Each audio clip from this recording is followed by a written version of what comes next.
Yeah, we back, baby. Keeping it real. Who That Sports Pod? Dolph Jackson, Coach Rock, presented by the Come On In Sports Network. Who That Nation, how you doing? Come on in. Take a seat, it's all good, you're amongst friends. Breaking news, interviews, Saints Juice. Open lines up just for you. 9 ball, 10 ball, where you at? 12 ball, 15, where you at? 3rd ball, 17, where you at? 9th ball, all the way in the back. Uptown, baby, downtown, baby. Everybody represent black and gold, baby. Uptown, baby, downtown, baby. Everybody represent black and gold, baby. Who that? Who that? Who that saying they gon' beat them Saints? Who that? Who that? Who that saying they gon' beat them Saints? Who That Nation? Falcon Nation, rise up and who that in the building, baby. As we just finished watching the New Orleans Saints and the Atlanta Falcons battle. Yeah. For the 103rd time. Falcons take this one. Falcons now lead the all-time series 57-56. You see, I'm in the building with my brother. Hey, today is their day, bro. They whooped our ass. And let me just say this. A lot of y'all were hating on me this morning when I took off my fan hat and put on my analyst hat. And I said the Falcons will win this game. You are what your record says you are. And have we not been watching the same team since the summer? So with that being said, I'm going to turn it over to my brother and let him introduce himself to those of you who may not, for some reason, not know who he is. What's going on, chat? What's happening? What's happening out there in St. I'm not gonna say that because I catch a whole lot of heat from my side over there, but but yeah, you all know who it is. It's E-Man from Atlanta Falcons Pandemic. I mean, all up on YouTube, all on Facebook, Twitter, and all that type of good stuff. Just about every platform. But it's good to be in here, man, to share this platform with you. It was a good win for us, but this was a typical Falcons Saints rivalry game. It was a good game.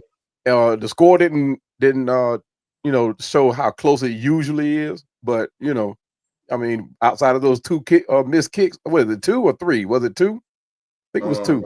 It was 2. He missed 2. 2 missed kicks, a fold down.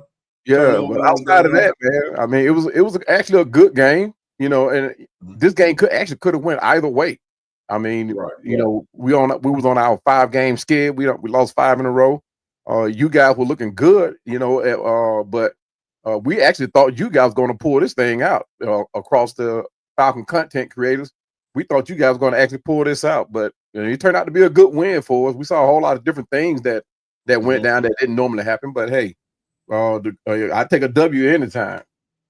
Got you, man. Man, let me just say this.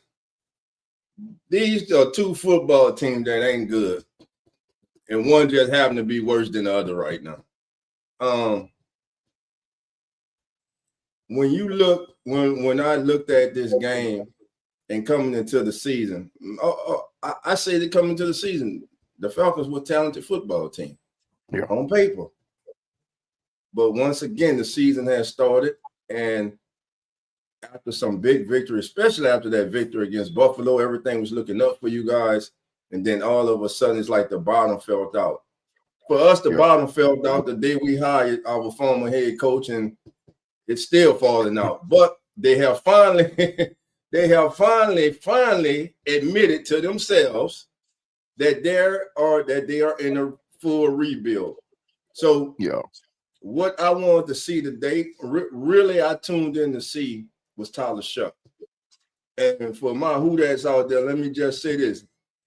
It's a very small sample size right now. But I got to say, I like what I see. I like what I see from the kid. Yeah. Now, other than that, I mean, we got some stuff to talk about because we got a first rounder on the offensive line who continues to get his ass whooped. This is the kickback, and we gonna kick back. We ain't no holds barred. Come on in, say what you want. Listen, Cowboy and myself, we gonna put the link in the chat. Hey, we want to hear from everybody. Falcon Nation, rise up. Who that nation? Stand up, baby. So, who that record, dog? Clean your eyes. Clean my eyes for what? Tyler Shuck was not the problem today, bro. Come on, who that records? It's too early to start that BS, bro. I love you, but come on. Hey, I'll tell you one thing about Tyler, man. Yeah. That joker showed a lot of heart because we put a little bit of heat on him. That joker, he actually reminded me of a mini Tyson Hill. The joker played with a lot of heart. He made a lot of things happen that I was surprised he was able to come in and do. Especially going down the stretch, he stayed composed. He didn't outside of that last interception he threw. I mean, he played a very good game. I mean, you couldn't ask more from a rookie. I mean, he played very good. Man, the kid played a good game, man. It's just you need help, man. And let me just say this: not only do we have a rookie quarterback starting now, we got a rookie head coach, and every week he's starting to remind me of a rookie head coach because some of his damn decisions, man. You have a big, and to me, this was one of the biggest turning points in this game that a lot of people may have overlooked. You get after the field goal, you get the big kickoff return. And on first down, on the very first play after that, he puts Taysom Hill ass in the game. Why? That was not the right moment for that. You took the kid off the field, bro. That was not the right time. That was a bad call at that moment. And just to let y'all know, the Cowboys with a walk-off victory over the Eagles just now. 24-21. What a comeback by the Cowboys, man. Man, bump them Cowboys. I don't care what's going on in the NFL. I don't want Cowboys to win nothing. I'd rather take an L for the Cowboys to win. Truth be told, I hate the Cowboys worse than I hate the Saints. So I mean, it is what it is. At least I got love for them Saints to win the South. You know what I mean? But I don't have no love, absolutely none for them Cowboys. Let's greet the chat, man, as they're coming on in, man. Come on in. How you doing? Come on in. What's up, Mama? In the house. T Mama said, can we say week before last was a fluke? What, the victory? Yes. Tyler Shuck. I don't think the kid's a fluke. Hold on. Shuck it ain't the Saints. Shuck it ain't the Saints. He the future. Sorry, ain't the future. He the future. What up, Trey, big bro? What's on the big bro? What's on the coaching staff is because of the funky stink. Well, listen, we know about the management, the front office. Man, you just had the owner come on and say, "I'll be crazy. I'll be crazy to fire Mickey Loomis." No, your ass crazy for keeping Mickey Loomis.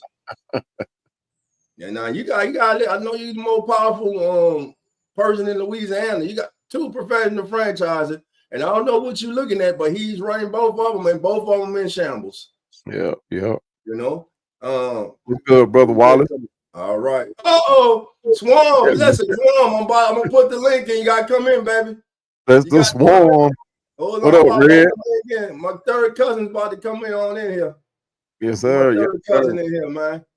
Hey, I got a chance to do a podcast with this cat, man. I'm telling you, he came in just for that little short while he was in. Man, I felt like I've been knowing him for years because we made a statement in that podcast. We was in the Carolina Panthers podcast, I believe it was. And I'm telling you, man, that's a good dude, man. Can't wait to do more shows with him. I'm my third cousin, man. Yes, sir. Okay. Yeah, we third cousins. Tell him, Swan. All right. All right. How many points Saints offense score? Let me see. How many points did the Saints offense score today? Close your eyes. Close your eyes. I'm serious. I mean, I'm being funny, but I'm so serious right now. Close your eyes. Yeah. How many damn points did they score, bro? Yeah. This team has had a problem with scoring in the red zone since this summer. Mm-hmm. A lot of you wanted to blame Spencer Rattler, and listen, he had his fault. He was horrible in the red zone. Now he's out, Shuck is in, and this team continues to suck in the red zone. So what's the one common factor right now with this team in the red zone? It's the offensive coordinator, Nussmeier, who a lot of people don't want to talk about. He's a problem. And Kellen Moore is a head coach making these bad decisions. Again, you had just had a big kick return, and you in the very first down after that, you put Taysom Hill in. And again, I sit here and I ask why. It made no damn sense to me. Right. So what was your overall thought about this game, Cowboy? I tell you, this was one of those games where you have it's like you got two first-year teams basically, you know, and it lived up to everything that you wanted to live up to. It wasn't quite. It was like a step above a preseason game. But you know, you guys, both teams both of us are in the same boat pretty much. We got first-year head coaches, first-year quarterback, first-year coordinators. I mean, we are both facing injuries that we didn't count on coming down the stretch, right? I mean, we have more than enough injuries to the list. I think our injury, both of our injury lists are more talented than our starters right now. So I mean, it's bad. It's one of them things that we got to bounce back from, right? But when you look forward to the future, right? Hopefully these coaches learn from their mistakes, learn the game that they saw today, took something that they didn't realize would actually happen. You know, they didn't realize how big this rivalry is with you guys, right? So, but hopefully going to the future, the games get better, you get more scoring, more defense, and you got players that play with heart, that want to play with heart. So hopefully we get a better showing of talent through going into the future. But I mean, I love today's game. Win or loss. I don't cut you off, but I'm about to get. We got Kellen Moore at the podium, so we're gonna try to get both of these coaches. And if you can on your end, bring up Raheem, and when he comes on, we go get him on too, so we can hear from both head coaches. Let me get Kellen Moore up there. Let's hear what he got to say right now as he continues his. Hey, you did what you signed up for, baby. What I do? I think I missed it. Hold on, I might have went too far. I think we missed the initial start of it, but here we go. We're gonna start it right there. Let's go, Kellen. Cause your play call and selection and spotty at times. Yeah, we'll just evaluate that as we go. Obviously, it's an important thing we'll have to evaluate. First, really dig into what happened today as far as, let's communicate at a high level. Let's go through that process, understand how the outcomes occurred, and then we'll obviously evaluate, and there'll be another day to continue to discuss that. Could Charlie Smith be part of that evaluation to get a look at him? Charlie's certainly in the developmental role. He's done a lot of good. He's gone through this process for a couple of years now in the developmental role. And so, again, it's something we'll just have to spend some time and invest some time. And say he's not going to be the answer to all that. And I think it's a process that we have to go through. Man, his kicking 68% on the season. Yeah, just some of the run game stuff. Felt like it. It's a numbers game down there, and gaining Taysom, and red zone's on me. We're not getting it done. So it's as simple as that. We're not scoring touchdowns down there. 0 for 3 today, had a huge impact today, and so we got to find a way to get it done. Like Tyler getting those reps, is there any future thought though, investing in that maybe I think always the goal is still to win the football game, and there's plenty of opportunities that obviously Tyler goes through that are hard situations and challenging situations, and there's just plenty of stuff in there that red zone wise felt like there would be some good opportunities. Felt like the game in the +1 situation, there's a lot of support. It would be a positive manner. It didn't come out to our outcome, and so certainly there's more opportunities that we'll have to evaluate Tyler. There's plenty of games that we're going to get to evaluate him in those situations, and that'll be an important part of this process.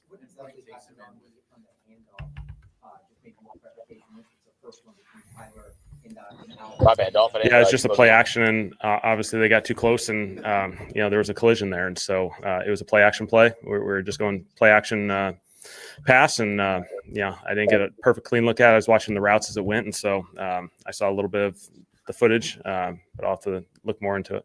The incomplete pass on 4-1 with Taysom. Yeah. Utilizing him in red zone.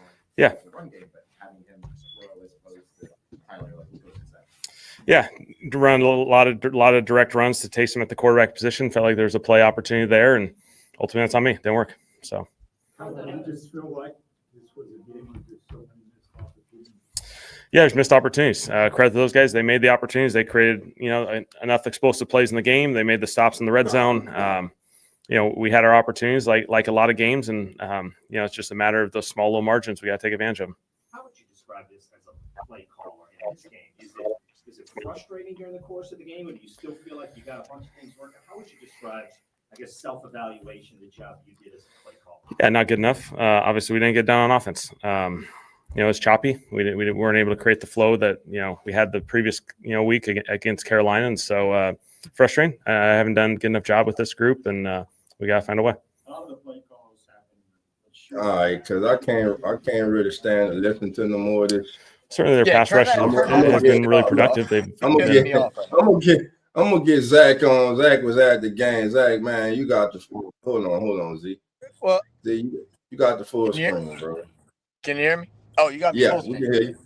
But look, I want to double up from what Cowboy was just saying. It was like it almost seems like a step up from a preseason game. Obviously that Right. Falcons are banged up. They got more injured today, which that sucks for them. Just trying to be in the middle pack of conversation. But we didn't even have people. But goddamn, I don't need this bright ass light.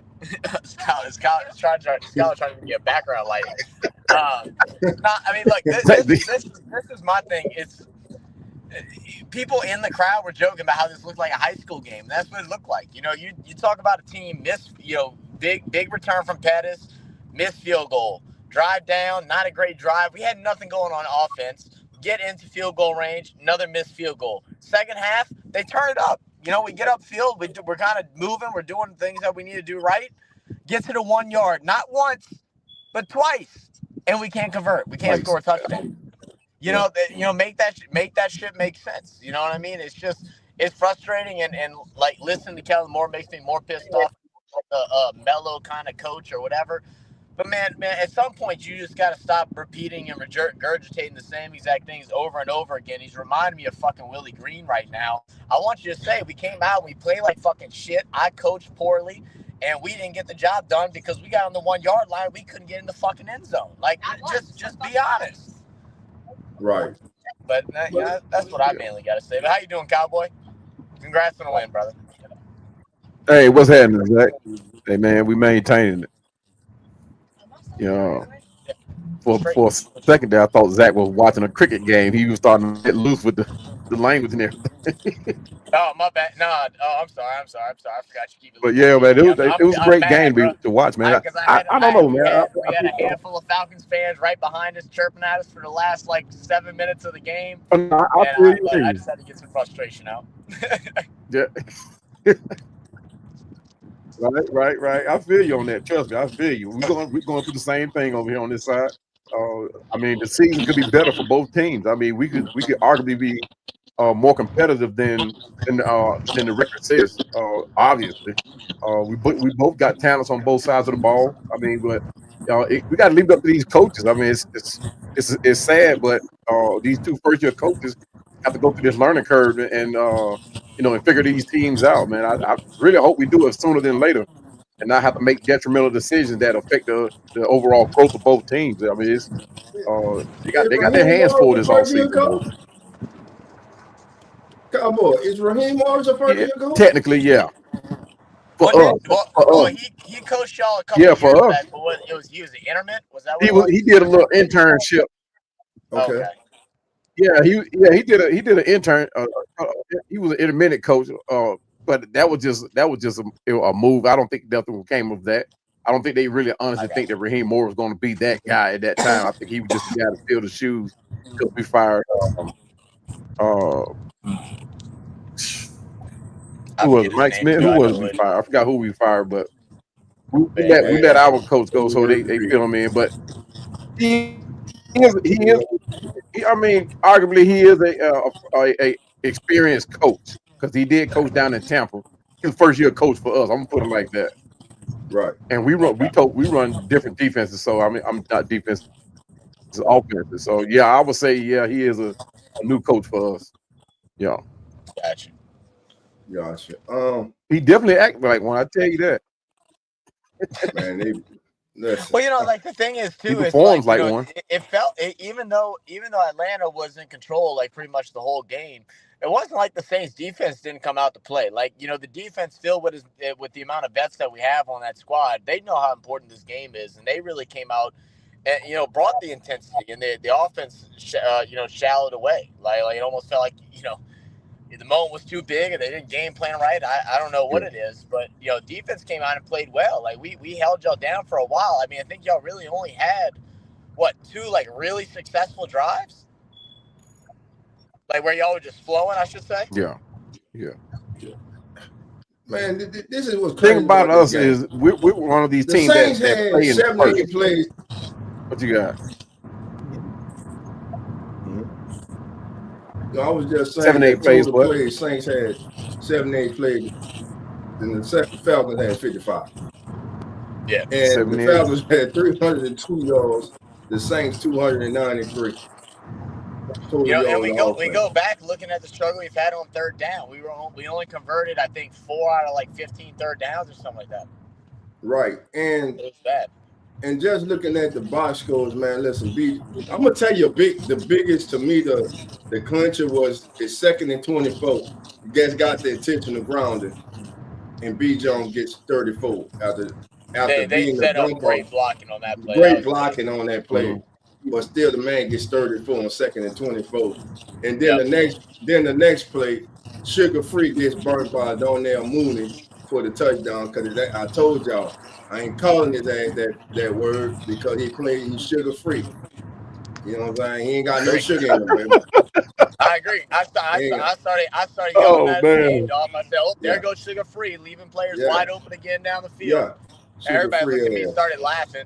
I was like, you know, at Yeah. least it's the Tulane kid that got in. So like, there was some weird mix of cheers and stuff like that from that, just because, you know, he's a Tulane kid. But hell, man, it was like he was wide open. As soon as they set that play up, I said, "Oh, they're going for a deep ball here."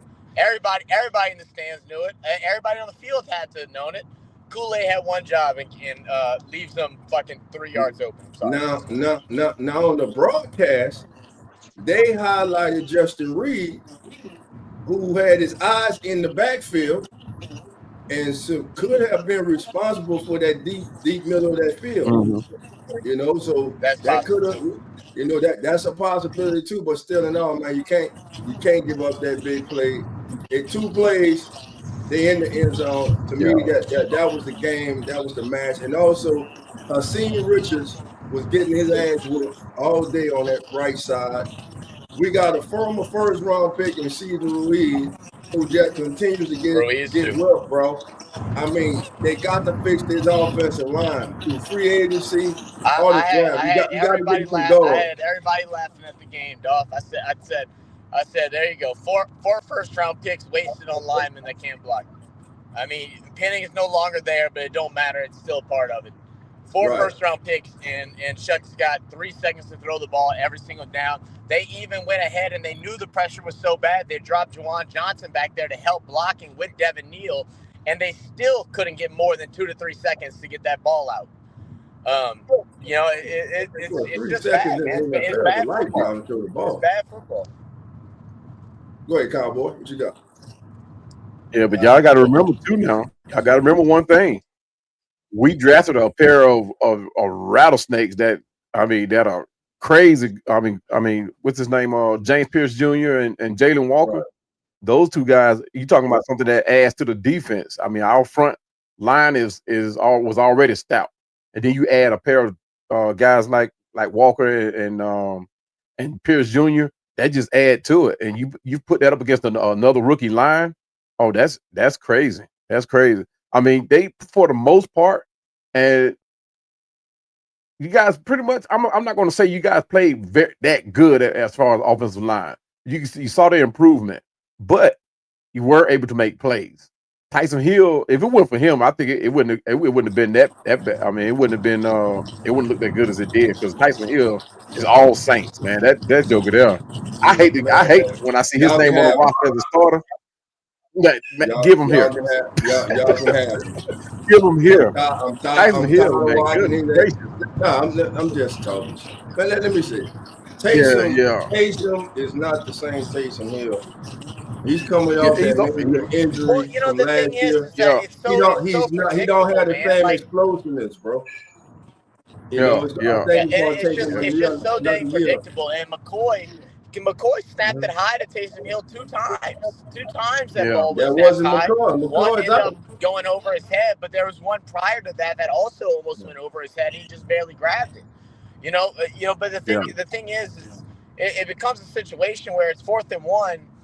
Or whatever. We're down at the 1 yard line. We're going for all 4 downs. Like, at some point you got to pull out a play action. You got to pull out something a little bit different. Like, I actually really like the design run for Tyler Shuck that got us to the 1 yard line. Prior that second time that we got down there, it was a really well designed play. It was something different. It caught everybody off guard. I mean, Shuck. I would like to see Shuck put his shoulder down and actually get into the dang end zone. It didn't happen that way, but like that was something that was different. But every other play was same. We were just like, run up the middle. Okay, Taysom, let's see what he does. Whatever. It's repetitive, man. But I think that would be on your OC because everybody knows when you put Tyson Hill at quarterback. One thing he's not going to do most times out of 10, he's not throwing, he's running. So that will be on the on OC to be like, hey, look, let's get some variation here. Let's not be too predictable. Let's throw it a couple of times. Even if we're not going to expect Tyson Hill to throw a long bomb, but you can expect him to throw through a tight end. You know what I mean? So I mean, you gotta on the forward down. They tried to, and they got batted. On the forward down, he rolled out. Like he got batted. You know, but my thing. No, I was talking about like in the short yardage situation that he was in. We knew he was running. That's why we stacked the box on him. We knew he was running. Everybody. It was a no-brainer. Everyone knew. He don't never hand the ball off. Man, the prior week against Carolina was the most he ever handed the ball off to Elvin in his Saints career. He always keeps the ball. It's too predictable. But my thing is, like I was saying earlier, I'm back to that big kickoff return. That was a bad decision to pull that kid off the field on first down and put Taysom Hill in there. Yeah, I didn't get to see that because I was just grabbing food. I think whenever that happened, I came back and I saw on the screen that we had got a big return, and then I came back, I grabbed my food, paid, went, sat down, and Falcons had the ball back, and I was like, wait, what? I was like, what the hell happened? I was like, was it a fumble? What went down? But turn out we missed a field goal. Some with a high momentum swinging moment inside the dome at home, and you miss a field goal. Right. Come on, man. Got to be better. Got to play better football. Yeah. And your kicker has the lowest percentage in the NFL. He's making his kicks at a 68% clip. Why is this man still on the team? Yeah. Why? There's no reason for Blake Gruber to be on this team. He has not put he's one of the lowest in the NFL. He has not put any skins on the wall. Hold up now. He has. Oh, never mind. No, ESPN just posted a notice, but it was just about Blake Gruber getting booed. I thought it was that he got cut, and I was about to start cheering. Well, they could announce it later tonight or tomorrow. He needs to be gone. Go his ass back to Mayberry. Yep. Where he belong. Opie Taylor looking at ass. I'm tired of him, man. Not the Mayberry. Gotta go. I am tired of him, bro. There's only so many chances you can give somebody, man. Look, I feel for the kid, whatever. It sucks, but it's time to go. It's time to go. What's going on, Chase? Come on in. Chase says, rise up. Hey, y'all rose up to that forward victory, bro. Congratulations. Waiting on the that's my boy. That's my boy Chase. I need to go check him out. He's another Falcon content creator here too on YouTube and Facebook. He's another content creator. Who that, Chase? What's his channel name, man? What's his channel? Chase, what's your channel? Put it in the chat, man. Chase, Yeah, put it in the chat, man. Yeah. Man, but again, a real talk, man, the rivalry, man. Because the game was a game. Again, the link is in the chat. Anybody like to come on with us, please feel free to do so. the game was the game, but it's about this rivalry, man. It's the love or hate. And the other night, Cowboy, I caught some of your show, man, and like you were saying, when we say hate, man, we're not saying literally hate somebody. Yeah, appreciate it. Yeah, you know, I dislike. Yeah. I dislike the Falcons, but I got love. That's my brother right there. Small's my cousin. You know, shout out to the Dixon Way. You know what I'm saying? You know, Country Low. You know, and others. Man. Yeah, I had a long conversation with. I had a long conversation with a mainstream reporter, and I sent the link, not a link, but I sent a message to him, right, and to talk about this rivalry, because you know it's it's one of the longest and one of the best rivalries in the NFL. You know, and because he's one that likes to cover like the Falcons Saints rivalry, I reached out to him, and he came back with this long drawn out message about hate. He didn't like the word hate and all that type of stuff. I'm like, dude, come on, man. You about as old as I am, you know what I mean, or young as I am. Let's change that. And you know, and I'm like, dude, it does not mean an ill will. It's not what it is. You know what I mean? Everybody know what you know when you use it in the term that I used it. It is what it is. It's talking about the rivalry, man. That's all it's about. I mean, I appreciate the brother reaching back out to me, you know. But at the same time, I mean, it's not. I got family members that are Saints fans. I got friends that are Saints fans. I got a brother from another mother, and you guys that are family from another platform that are Saints fans. I'm like, it's no ill will, man. I don't have ill will towards nobody. I don't want to shorten my life like that. You know, this is not.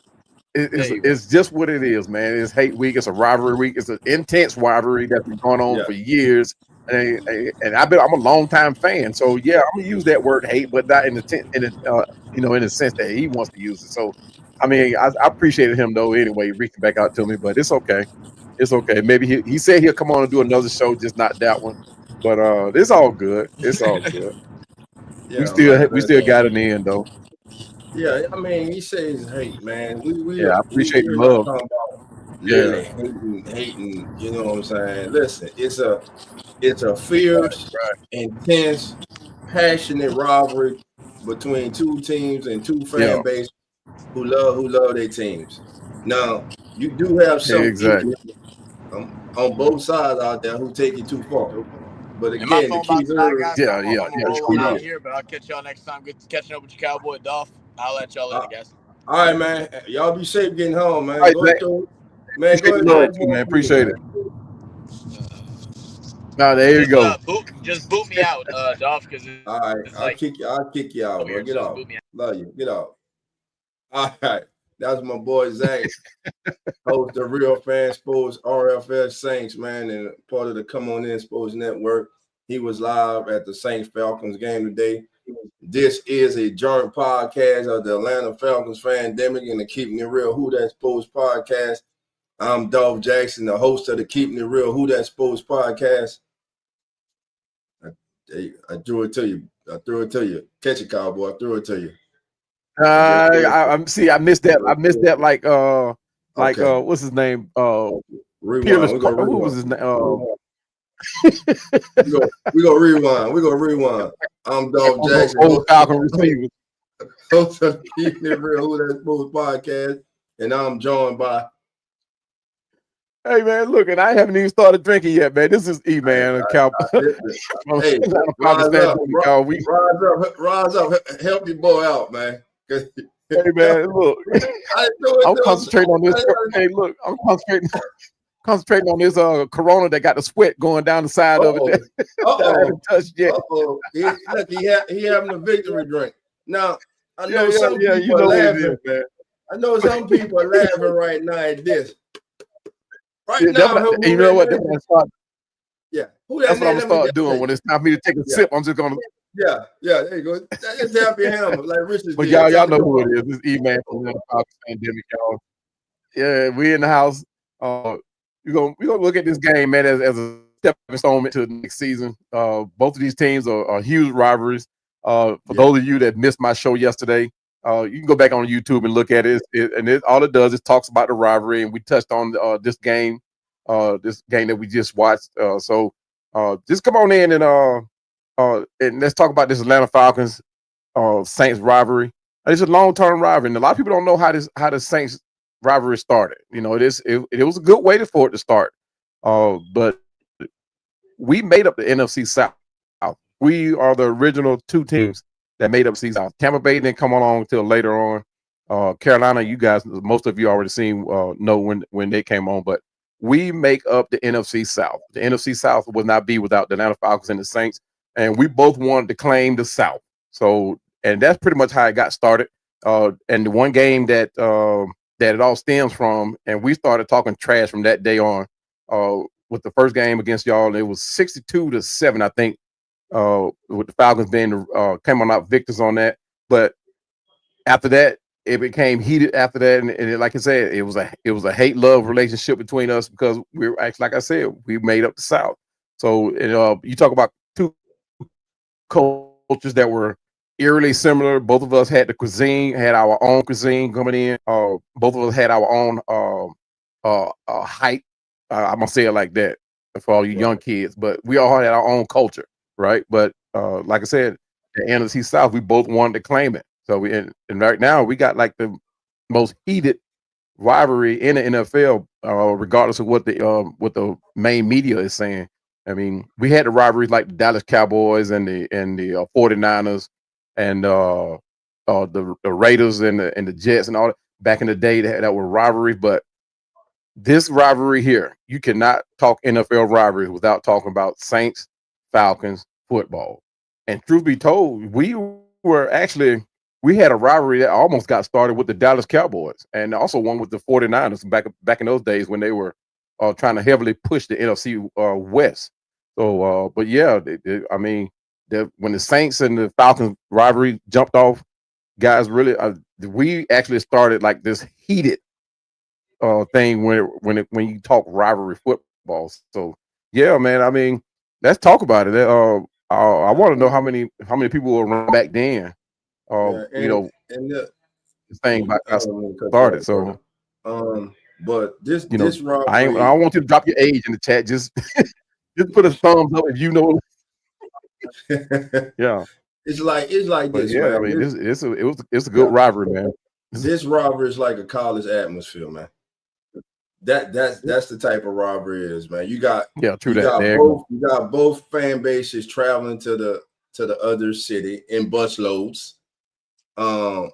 You have fan bases now, though one's in black and red and the others in black and gold, who have now become virtually family because of seeing each other year after year at the game. They have changed numbers. They have become lifelong friends. And this and again, it's just like being married to a spouse who's a Georgia fan and you're a Florida fan. So, that particular day, you got to split house, baby. And it's just like that. But again, this rivalry, man, it goes back. I remember the Big Ben. I remember the night Michael from New Orleans, Michael Haynes went off on the Saints for 200-something yards. You know what I'm saying? I remember the year the Falcons went to the bowl for the first time with Jamal Anderson and doing the damn dirty bird, and they bird their way all the way to the Super Bowl. I remember them days.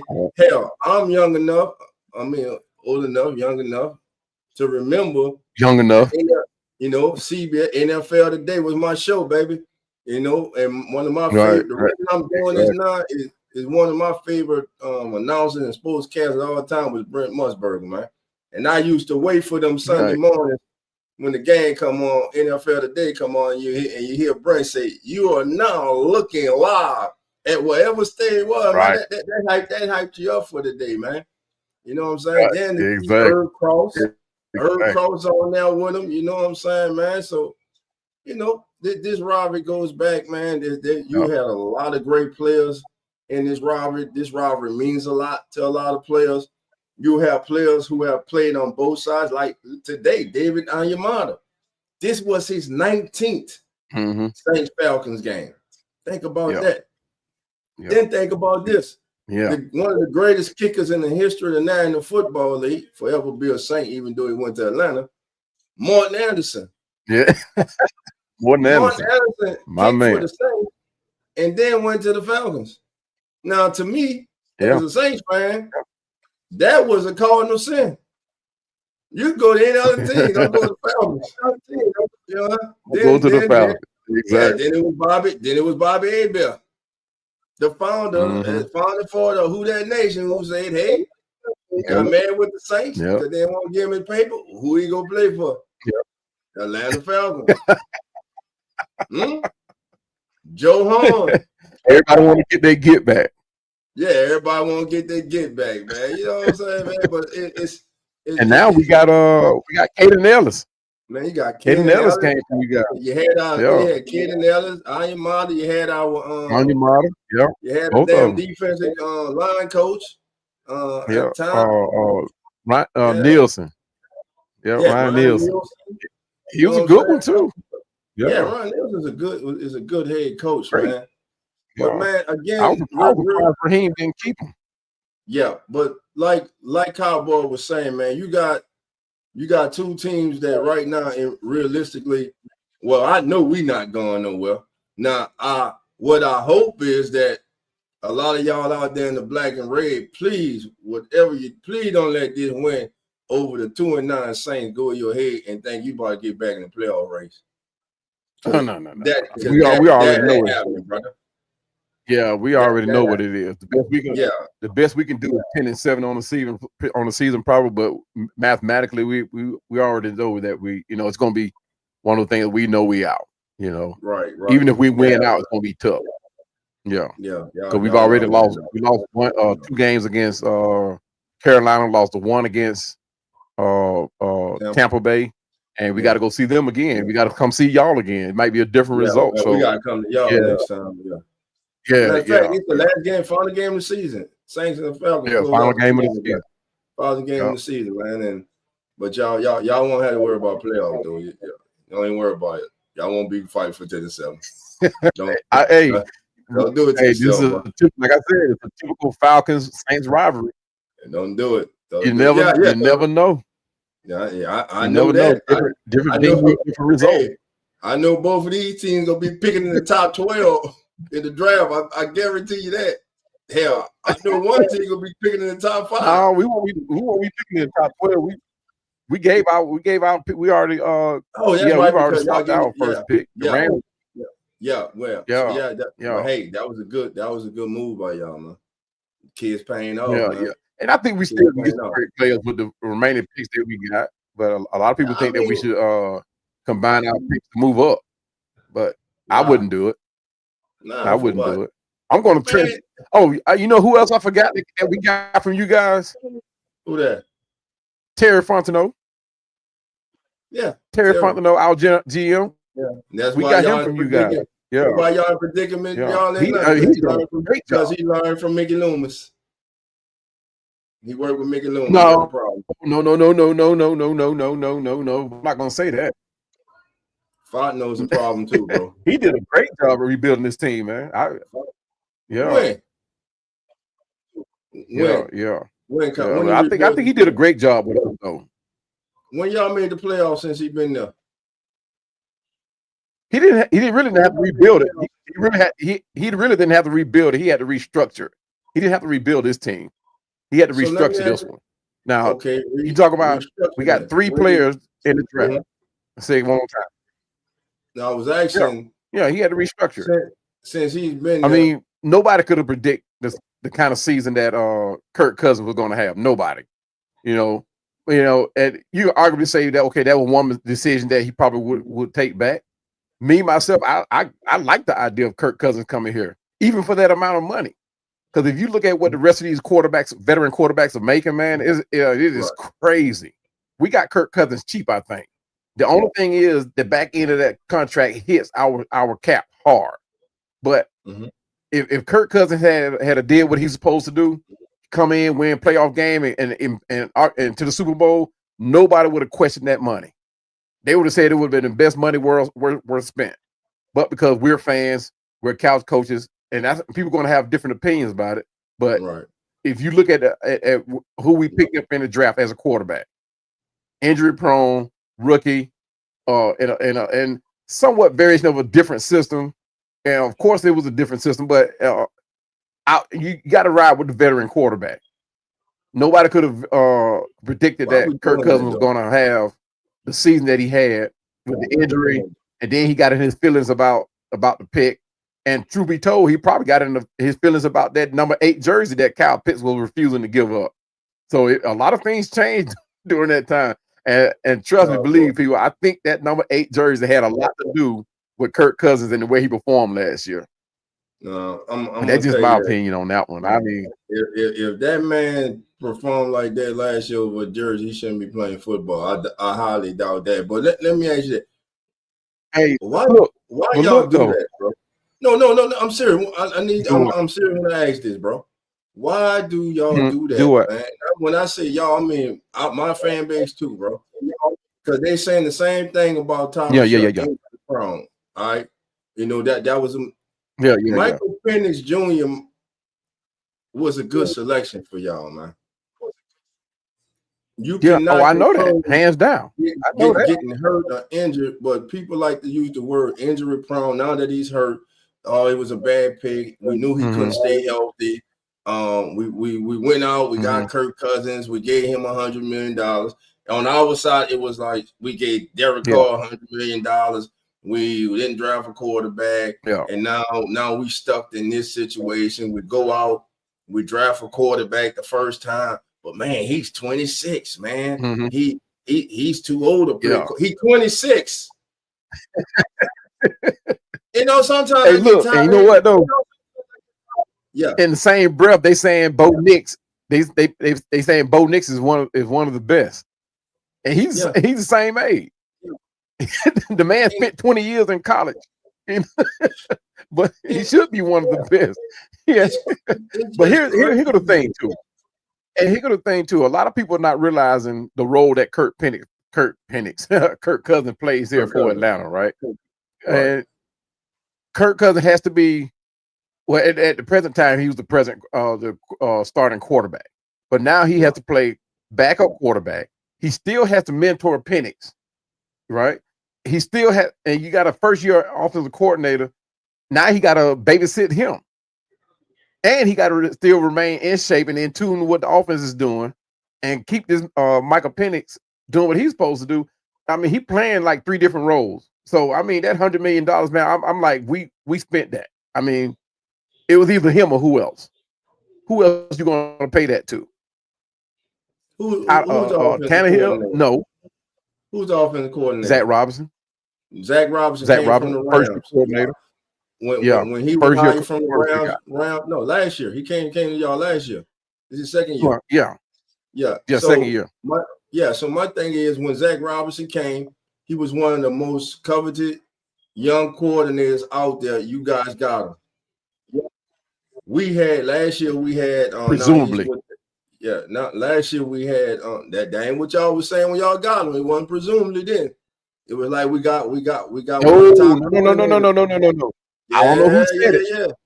Yeah. They said it. I don't know who said it because you might not say he was not the offensive coordinator with the Rams. No, he was no. I didn't say. Well, somebody may have said it. I'm just saying for the most part, everybody was suspect. He was a highly coveted assistant. Yeah. Everybody he was not looked to be the next great offensive coordinator. Yeah. And he was highly sought after. Hell, we was in the market for him too before we went with Kubiak. We got Kubiak, and after 2 weeks last year, and you think he was the greatest thing sliced bread. But then we saw what happened after that. Now he's going to Seattle. They had a great start to the season. They winning. You know what I'm saying? But it goes about it all has to do with you got to be whether a player, coach, or whatever. It matters the building you in. It matters the culture you in. It matters the players you have. It matters the coaching staff who you work with every day. Everything has to align, man, to be a good football team, man. Yeah. And right now, like I said, go ahead. I'll finish after you. Go ahead. Yeah, but here's the reason why a lot of people had so much faith in Zach Robinson, right? He came in with the Sean McVay's playbook, right?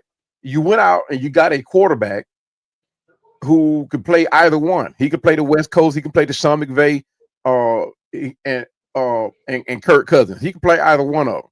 Now, you went out and drafted a quarterback who plays out of that Sean McVay system. So now you're thinking like, okay, we put this thing together. We found people that we don't have to come in and introduce to a new system. So we drafted this quarterback high at number 8. So when as a fan, you looking at this thing like, okay, we already got a foot in. We got the head a heads up on everybody. With we don't have to really train nobody. It's just a matter of developing chemistry. And we thought with Zach Robinson, who has coached in that Sean McVay system, and then you got Raheem Morris, who was on the tailcoat of one of the greatest coaches in football today, and Rams coach, I can't remember his name, but then you got a quarterback who plays in that system, and then you got a backup veteran quarterback who can play either way, who can teach that system to Penix. We thought we had a whole system going here. Like we couldn't lose. And on paper, you got Drake London, Bijan, Darnell Mooney. Something we have never had. We've never had like wide receiver running back, backup running back, backup wide receivers this deep, the depth, being this deep. We never had that. Right. And that's what I was sharing with one of the other content creators. This is arguably one of the best on paper, one of the best teams we've ever had. As far as we're talking about starting talent. What team? Starting talent, our team. No, man. Our team. The starting talent. Hold on, let me finish. Let me finish. The starting talent, when you talk about starting talent and then depth. This is arguably the most talented team we've had. Now, I'm not saying the wins accumulated to that, barring the record. But when you talk about personnel wise, if Drake London go down, we got Casey Washington, we got Kyle Pitts, we got Darnell Mooney, Ray McLeod. We got all those guys that can step in and handle the rock just like Drake. If Darnell Mooney goes down, if they had brought him up, then we would have had him. But either way, we had receivers that could cover if one receiver goes down. We got 8 receivers on board right now, and all of them could start anywhere else in the league. Every last one of them. We've never had that. We got 3 of the top running backs in the league. Any one of them go any place else and start. Bijan Robinson can go anywhere and start. Tyler Algier cannot go anywhere and start. Tyler Algier is going to be sought out. Drake London is good, but he can't go. Now, I don't know. I'm on the fence with him. But as far as y'all being deep at receiver, they put it up. They put it up today, bro. Listen, this man Drake London has 60 receptions, right? Your next receiver, official receiver, not tight end, not running back, was Darnell Mooney with 16 catches for 42 yards. Casey Washington 6 for 14. Ray McLeod 6 for 14. David Seals 4 for 9, and Kadero Hodges 3 catches for 10 yards, bro. That is not. Shut up. Listen. That is not a receiving code, brother. I got that close, man. That is not. Let me tell you. Code, bro. That is deep, bro. Listen. That is. I'm gonna tell you why. Again, I'm gonna let you go. I just need to say this before I lose the track. So what I'm Go saying ahead. is this, bro. On paper, I understand what you're saying. On paper, that's why I don't deal with on paper. On paper, it looked like we had a decent team. Paper don't win football games, bro. And right now, it's about what you production. These guys combined, bro. The combined Atlanta Falcons receiving core, minus Drake London, they don't even add up, bro. You got 16 and 12 is what? That's 28. You got 32, 34 receptions between the other wide receivers and Drake London, man. That is not a productive wide receiver core, man. So I'm not arguing that. Yeah, we fell short. So the talent is not there, bro. The I'm gonna talent tell is you. not there. Yeah, this is what the answer to that. Mhm. The problem is Zach Robinson. This is the exact same receiving core we had last year. This is the exact same one. We added a couple receivers, even drafted a couple of them. Well, we got them through the undrafted process, but it falls on Zach Robinson, and it shows that he has a disconnect on this playbook. Either he's not opening it up, or he's not fully utilizing it, or he don't know it. One of the two. But we saw what this receiving core could do the last 4 or 5 games of the season last season. This is the exact same receivers. Like I said, we only added, I think, 3 of them. But everybody last year were go-to guys that we could have went to with weapon. Kirk Cousins showed that when we went and played Philadelphia, when we went and played Minnesota, when we went and played Carolina, when we went and played Tampa Bay. Kirk Cousins showed what we can do with these receivers. So it's not the receivers, it's not the personnel by a long shot. It is definitely the offensive coordinator. No, man. No. It's Don't do that, Cowboy. You too smart for that, bro. Don't do that. No, No, bro. You cannot let these players off the line, bro. No. I'm not because we've had.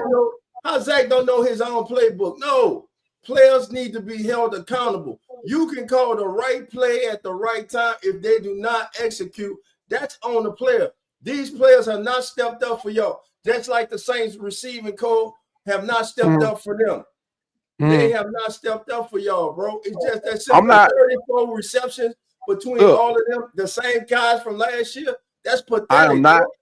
Trust me, I am not. Put that on the offensive coordinator, bro. I am not holding off accountability. I am not holding off accountability. I am the one that will hold accountability. Now, the thing is, and we've had some drop catches that should have been caught. However, when you look at let's take it, for example, the game today. Yeah. The game today, if Michael Penix had to play today, you would not have seen Michael Penix on the center. He would have been in pistol all game long. And that's the big difference. And you saw what Kirk was able to do. Michael Penix could do the exact same thing, if not better. We saw that last year. Trust me. And the receivers that produced for us last year, when you saying Kadero Hodge, when you saying Chris Blair, Casey Washington, these guys are not playing this year. And they should be. Ray McLeod is gone, so we can't count him. So that means if we let go Ray McLeod, that means one of these producers that we had last year should have been brought up, right? But we didn't do that. We went in and brought up a player who has never played for us, David Seals. And even now, they brought in Dylan Drummond. Where's Chris Blair? Where's Kadero Hodge? These are receivers that produced for you last year, scored touchdowns for you last year. So but they're not playing at all. There's a reason they're not playing. Chris Blair every day. Chris Blair is still down there on the practice squad, bro. But why is he still on the practice squad, bro? There's a reason, bro. These coaches. That's why I'm saying. That's why I'm saying it's Zach Robinson, huh? Coaches see these players every day in practice, bro. They know. They know. No, man. Yeah, there's a difference. That was 2024. This is 2025. And if they're not on the active roster, that's because the coaching staff as a unit and the offensive coordinator and the head coach all agree that they're not better than who's on the active roster right now. And if you got to go out and get somebody to bring them, man, that's saying, hey, we need an upgrade in that room. Now, last year, and I hear what you're saying, but you were saying, last year against when Kirk Cousins had those same guys, he did this with him and that. That's last season. We're in 2025 right now. Y'all just won y'all full game. This offseason, you guys were one of the favorites. A lot of people picked the Falcons as one of the teams to come out the NFC this year to be that team that took a big jump. But unfortunately for y'all, bro, it has not gone that way.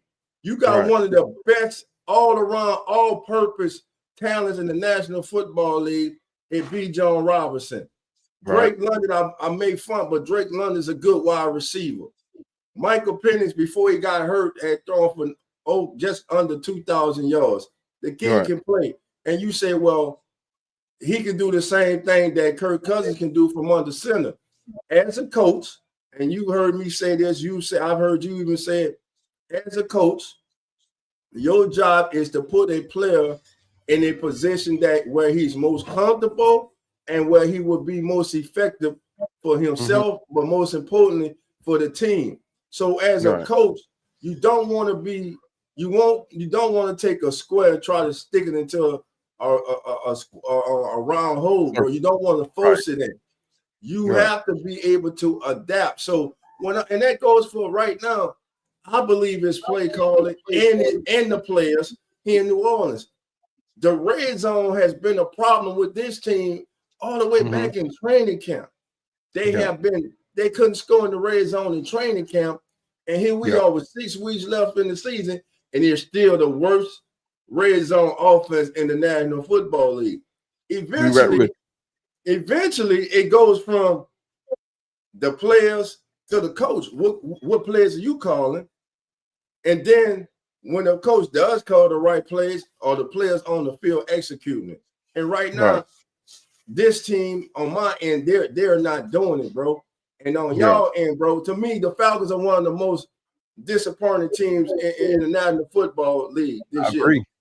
Yeah. I believe that the Falcons coming into this season, and I say it, and I got a lot of flack for it. I say, y'all might not want to hear this. To my who that I say, but the Falcons are one of the most talented teams in the NFC. Right. All they need is good quarterback play and show up that defense. Right. The problem with the Falcons is they're inconsistent.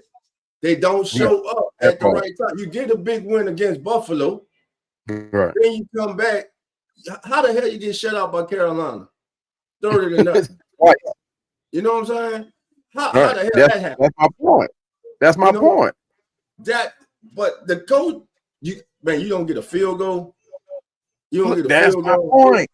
Look, that's my point. Look, when you watch this game here, I truly believe that Kirk Cousins called his own game. I truly believe that. I truly believe he called his own game. I think Zach Robinson, when another thing that you saw too on the sideline, when Michael Penix goes to the sideline, whether he had a good play or bad play, when he goes to that sideline, most of the time, I tell you 8, 9 times out of 10, you're going to see that quarterback go to that sideline, pick up that pad, and his offensive coordinator is right there. I don't think you will find out a footage this year where Michael Penix and Zach Robinson showed that type of relationship. Now today, they kept the camera on Kirk Cousins on the sideline. They showed Zach Robinson in his face the whole time. There's a disconnect, bro. I mean, it's Zach Robinson. I'm telling you, and a lot of Falcon fans would agree that if Zach Robinson is here at the end of the season, or should I say by the end of the season, he's not gone. We don't want to win. Because he is the orchestrator of this offense. He has that playbook. And if you look at that playbook, it is the most successful playbook in the NFL. And everybody that's using that playbook is successful right now. They're winning. Nobody has a losing record. You don't have a losing record. Who else using McVay offense? Tampa Bay uses it. Philly uses it. Philly uses what? That McVay system. They don't have that spread offense. They have that Sean McVay. Their offensive coordinator was with them last year. He banged up Kellen Moore. Kellen Moore was there last year, and Kellen Moore didn't come from McVay, Trey.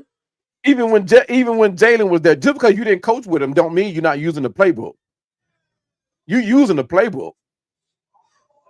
Shanahan uses it. Shanahan his daddy made the playbook. So I mean, no, he's using Sean. He's using that. That's all in the same system. All that is under the same tree. His dad too. All of that is under the same tree. Bill Walsh playbook. Yeah. All of that is we call it the Sean McVay because he's the one that has won Super Bowls with it. But it's Bill Walsh's playbook originally. It's Bill Walsh's playbook. But everybody who's using that playbook is winning and is successful. If they have a mobile quarterback, they are winning and are successful. Now, it's all about the personnel, though. Yeah, but the thing is, we got if you Zach Robinson, why are you trying to fix that what's not broken? Right? Kadero Hodge was one of these players is probably one of the best third down receivers we got. He proved that last year and the year before that. And he still produces. Chris Blair, same way. He came into the season being one of your best wide receivers. Another bad coaching decision. Our kicker, him and Younghoe Koo go head to head in practice all through preseason. He came in. We got this man from across seas, from Germany. This man beat Younghoe Koo all season long. He beat up on him. But when it comes down to making the 53-man roster, you keep Younghoe Koo. And you place this man on practice squad. Your Lenny Craig, you put him on the practice squad. Now, mind you, any player that you pick up in the international waters, you have one player that you can pick up that does not count against a 53-man roster. Yeah, we got one. Jordan So Smith. why we don't have this man kicking field goals? We don't went out and got 3 other field goals and ain't gave this man a shot. Now this man here kicking 70-yard field goals. Yeah, in practice. It don't matter. This man, hold on. I take that back. Yes, it is in practice, but if he do it in practice, give him a shot on the field. You giving everybody else a shot. He's the offensive coordinator, not the special team coordinator.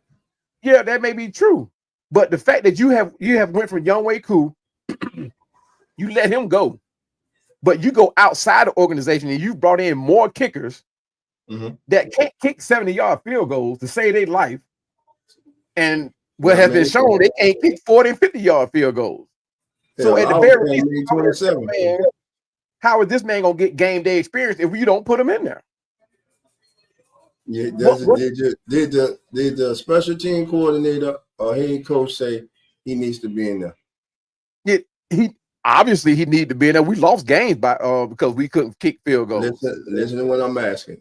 Has the special team coordinator and the head coach say, "Hey, it's time for him to be in the game," and have they started him? No, they haven't. I'm pretty sure they haven't. They see him every day, bro. We got Charlie Smith. I know exactly what you're saying.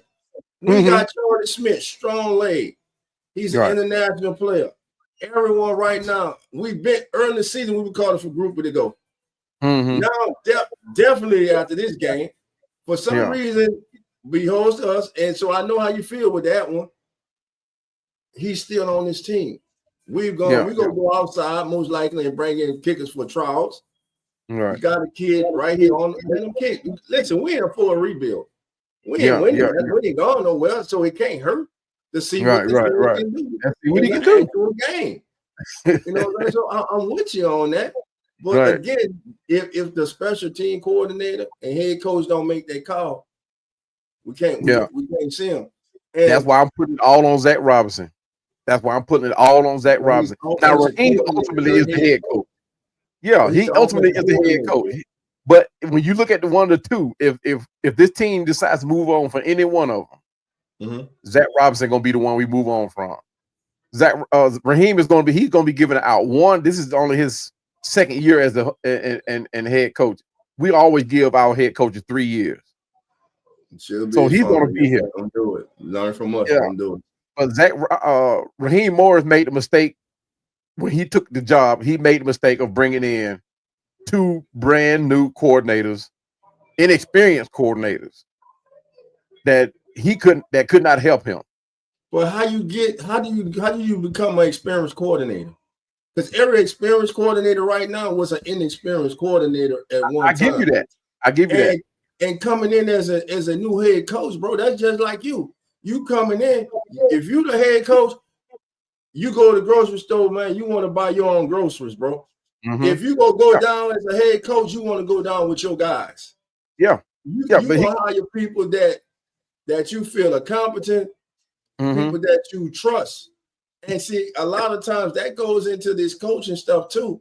A lot of coaches need coordinators that they trust. And what kind of coach are you? Are you the kind of head coach that micromanages, or are you the kind of head coach that says, "Hey, I hired you to do a job. I'm gonna let you do a job. If I see where I need to step in, I'm gonna step in. I don't care if we're friends off the field. I don't care if our wives talk every day. They go shopping together. I don't care about none of that. Because at the end of the day, it's a business and it's about winning football games. So my thing is, bro, like I've said it and I said it. I'm gonna say it again. I don't believe Raheem Morris unless y'all go on a major winning streak. I don't believe he should be the head coach of the Falcons next year. But here's what's going to happen. They're going to let him start the season next year. And if things go bad, then they're going to fire him in the middle of the season. Then you're going to have to promote an interim head coach. Then you're going to have to go at the end of that season and start searching for a head coach. Then you're going to hire that head coach, and then he's going to have to come in with his people. And then you're going to have to let him try to build his foundation and build his program up. That's what we're going through here. I'm telling you, bro, I'm sitting here and I'm watching it and I see it. Yeah, that's how we've done it. That's how we've done it.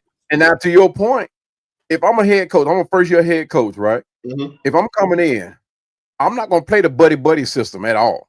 Right. If I want to keep my job and I want to bring in competent coordinators,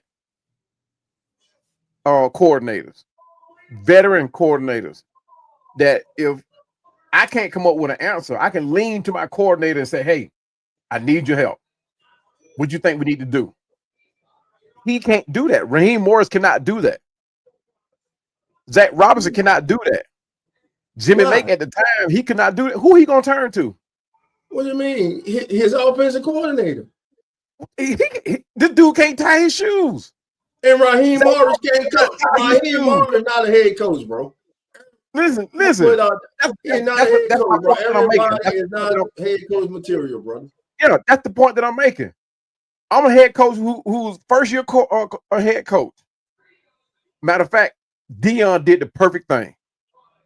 Dion said, "Hey, I'm first-year coach. I'm going to bring in guys that know what they're doing, guys that can get the job done." And that's what he did. That's why he's so successful. He didn't play the buddy system. He could have very well have went out and got Michael. He could have very well went and got Michael Irvin. He could have went and got Michael Irvin. Successful way, Colorado. Yeah, Colorado ain't successful. Colorado losing. And Jackson, he was successful down there too. Now, hold on. Now let's give a man some slack. This man is bringing about a program that couldn't win a game. Yeah, they won one game in the last 2 seasons. So he has been turned. He has. They won. How many they won this year? I don't remember this. I know they won more than one. More than one. They might won 3. I mean, but the competition is a little different too now. And he said himself coming in, he said he needs 5 years. He needs it. He said in 5 years' time, he'll be able to play against different competition. Got to build them trenches up. That's what they. That's what he said. That's what he said. He said, I don't have the trenches. I don't have the linemen. That's what he said.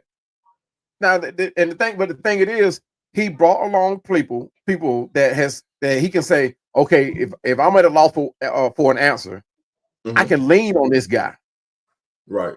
Now, mind you, he has a head coach, 2 head coaches on his staff right now that have coached in the NFL. That's telling me he's went out and got veteran leadership. People he can turn to. To me, we can't do that. To me, what you're saying is you're giving Raheem Morris a pass, bro. No. Because you were saying that, he can't turn his off. No, he hired Zach Robinson as his offensive coordinator. He sat down with this man. He interviewed this man. He spoke to people about this man in the league. the Falcons were not the only one interested in this man. This man, listen, if you're any kind of coach in the NFL, you are knowledgeable. All right. So this man to be considered as one of the top candidates to be an offensive coordinator in the National Football League. That means a lot of people, bro. We ain't gonna do that. Consider Zach Robinson to be a top coordinator. Man, a lot of people did, bro, including the Falcon fans, including you. When y'all were going out to get him, y'all did. Y'all did, bro. A lot of people did. I'm not gonna make it a bet. I'm not gonna make it a bet, but I'll give you $1,000. I'm not gonna make it a bet, but I will give you $1,000, and you can find where I have said that Zach Robinson was the best guy for us right there. The only coach that I had expressed confidence in was Raheem Morris. That was the only coach. I didn't express no confidence in Jimmy Lake. I didn't express no confidence in Zach Robinson whatsoever. The only guy that I said before y'all hired him. Yeah, before we hired him. Yeah. How would you not have confidence in a person that you haven't even seen No. We know what kind of team we had here in Atlanta, right? We knew with all these young guys that we had that we needed a veteran hand. Raheem Morris was young enough. He was the hype man all along. He was not actually the shot caller. He has been the hype man for Atlanta for years. Even when he was here, he was not the guy. Raquan Manuel was the guy. He was the defensive coordinator. And Raheem Morris played the same role when he was in Los Angeles. He was not the defensive coordinator. He was just on the coattail of the guy who was the coordinator. He was not the defensive coordinator here or in Los Angeles. So why hire him? You saying experience? So why hire him as the head coach? Why not go get a more experienced head coach than Raheem Morris? Hey, trust me, ask me. Look, truth be told, I don't think Terry Fontenot chose Raheem. I really don't. It's off the blank. I think it's off the blank or either or Jim McKay. I don't think neither. I don't think.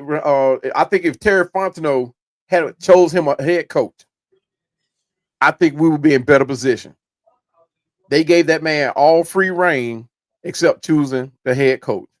And then when choosing that head coach, he brought along two coordinators that had no NFL experience whatsoever. They had NFL experience. I get what you're saying. Everybody got to start somewhere.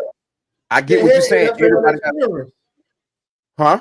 He had NFL experience. He was on the NFL staff.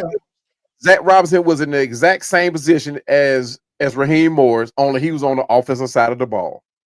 He was on the coaching staff. He was not the coordinator over in Los and over in. Was he not on the coaching staff, and was he not? He was on the coaching staff, but it's a difference with the implement of the playbook, of the plays, of the week of the game plan. Again, everybody starts somewhere, bro. You can't. But the players had access to the playbook. No, but here go the thing. And I tell these guys this all the time. There's a huge difference between going from offensive coordinator to a head coach. Just because you can call plays and hype up a team don't mean you could be a head coach. Just because you're a great coordinator does not make you a great head coach. Exactly. Same thing goes for an assistant. Just because you're a great assistant don't mean you can fill the shoes of the offensive coordinator. That's why you see a lot of these players. Perfect example, Jared Gray, one of the defensive guys for the cornerbacks on our team. Now, as fans, we think Jared Gray is the next coming when it comes. I ain't gonna say the next coming. That's a bad choice, but we think he can fill the shoes of a defensive coordinator. But this man telling you himself, I don't want the job. He's comfortable where he is. He doesn't want the head coaching job. He's comfortable where he is. He don't want to set himself up for failure. Now, if he chose to step out there, that's going to be on him. But Zach Robinson and Raheem Morris, both of these guys have stepped into shoes that I don't think that they was ready for. Now, Raheem Morris, I say, yeah, okay, because he's been a head coach. He knows the Atlanta system. He knows the system, the culture. Then I say, okay, maybe he could make a difference here in Atlanta. He was that guy that got people that buy in on at least he did come in with a game plan. Mhm. And he the one that got people to buy into that game plan. He had everybody bought in. But when it came down to game management, coaching, you started seeing where he needed tremendous improvement. We started seeing why he had been called up to coach other teams. We started seeing where the errors that he made, why he was never put in the position of the defensive coordinator. He was always the guy being the assistant to the defensive coordinator. So when he made that jump, I was like, whoa, wait a minute. Now you take Jeff Albrecht, for example. Jeff Albrecht is a defensive coordinator. That guy's he can command a defense. Now, after he did that, he would become a head coach for the Jets. Now, while he was a defensive coordinator, at the time the Jets didn't have not one Pro Bowl player. By the time he was done with that defense, it was 3. He did this as a coordinator. Now, when Raheem Morris, right, when he was so-called interim head coach, you would have thought, okay, he saw what was going on here in Atlanta. He came over here to be the head coach. Why in the world you let go Ryan Nielsen to bring in an inexperienced defensive coordinator? Ryan Nielsen had already had the defense playing top 10 football defense. He already had the guy. Yeah, he was not the guy. He did not fit his system. He did not fit what he wanted to run. That's what we got to learn, man. Listen, we as fans, bro, a lot of times we sit back and hell, I do it. And we're like, wait, why doesn't they do that? They should have kept this guy. The guy didn't fit their system. The guy didn't fit his vision of what he wanted. Well, again, he went to Jacksonville. Mm-hmm. All right. How's their defense? How's their defense? I mean, they were stout. I mean, they ain't finna win those. They ain't gonna recreate no grits blitz or nothing like that. But they still play. They still a good defense. But you also got to consider the personnel too. That's what I'm saying. It's about the personnel, but it's also about if you're a head coach and you got a certain, man, I think, and you look at your personnel that you inherited. Mm-hmm. All right, you looking at the film from the previous year. Mm-hmm. Okay, this is what they're being taught, and it's not working. I don't see that working. So first thing I'm gonna do is I'm looking at my personnel, and nine times out of 10, when a new coach comes in, that previous coaching staff, they're already looking to move on anyway. Right. Because a lot of stuff in the NFL is built on relationships too. Mm-hmm. A lot of coaches get their first head coaching job. They reach out to former coaches that they have worked with, some have come up in the ranks and some are up and coming, and they know and they trust and they see the work and they're set in the room with them. So that's what I'm saying about the people you bring in. And you brought up a good point about because you're a good offensive coordinator to call plays, but when you become a head coach, it's different. So I think that's what's going on with Kellen Moore now. As a head coach, you got everything on your plate. You're an overseer of everything. Right. And then you're the overseer, then you're calling the plays too. And right now, he hasn't found his rhythm, I believe, as a head coach. He has not found his rhythm as a head coach. He said today it's on me. Yes, it's on you now.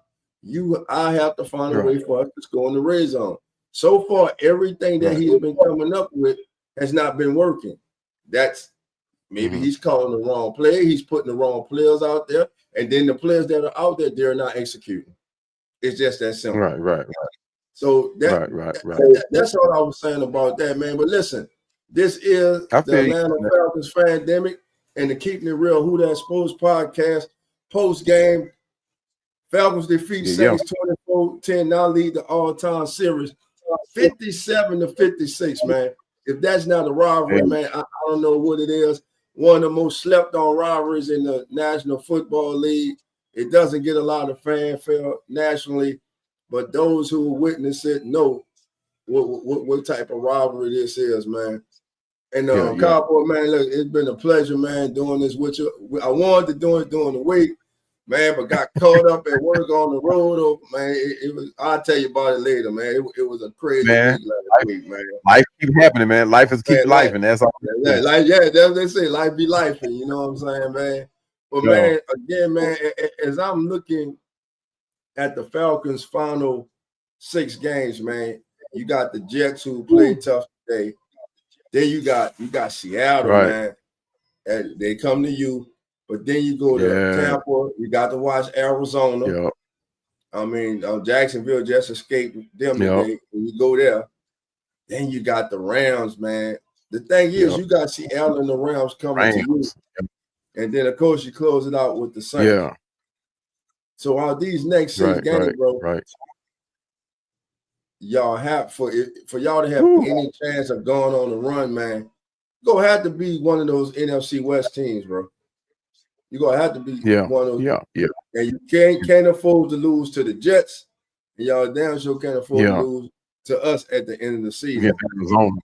Which gonna happen, bro. We're gonna get y'all back at the end of the season. Gonna get some get back. We'll get some get back. Keep y'all ass at home. Y'all be on the road. Hey man. I can't dispute that one at all. I mean, you guys, like I said, we never. I don't remember the last time either one of us swept one another. You remember? Man, I don't remember. It's been a while. It's been a minute. So I mean, been like 5-6 years.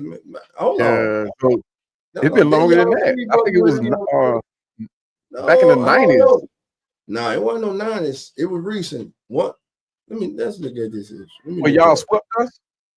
Yeah, I want to say, damn, was it Dennis Allen's first year? Of course, because I remember with that Michael Thomas catch, they came back, we beat y'all, and then it might have been his first year, I believe. I might have researched that. That's about 4 years ago or so, man. Anybody in the chat that know it, man, let us know.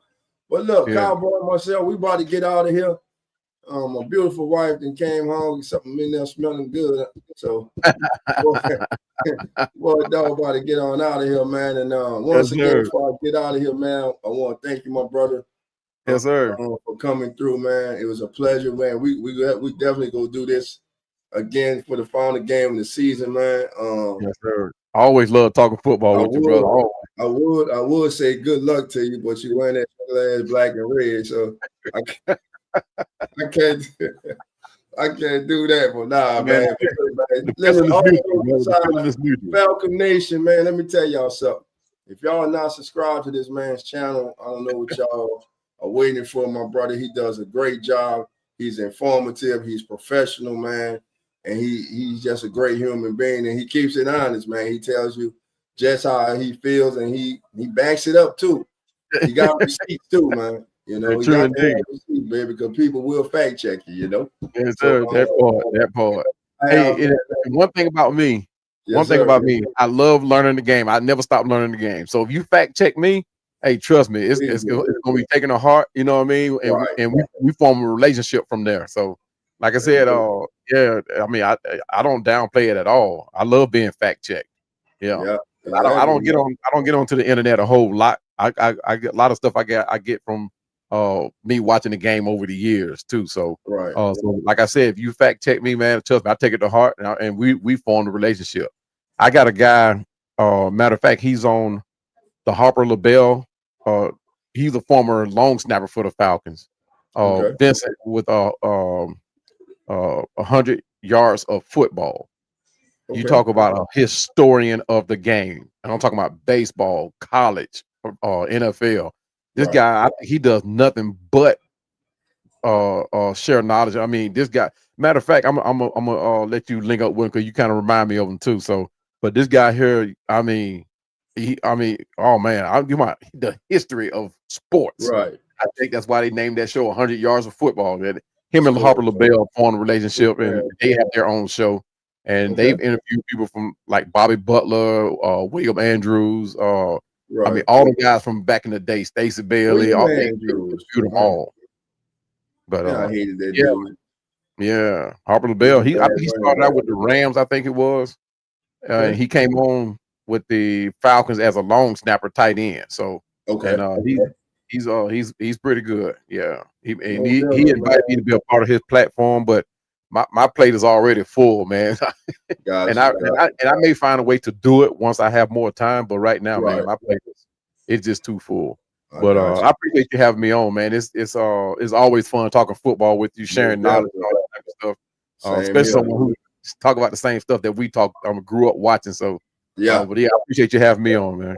Yeah, man. You know what I'm saying? Hey, is that water still running down the side that glass right there in front of you? Man, I'm finna pour it out and go get another one, man. I don't drink.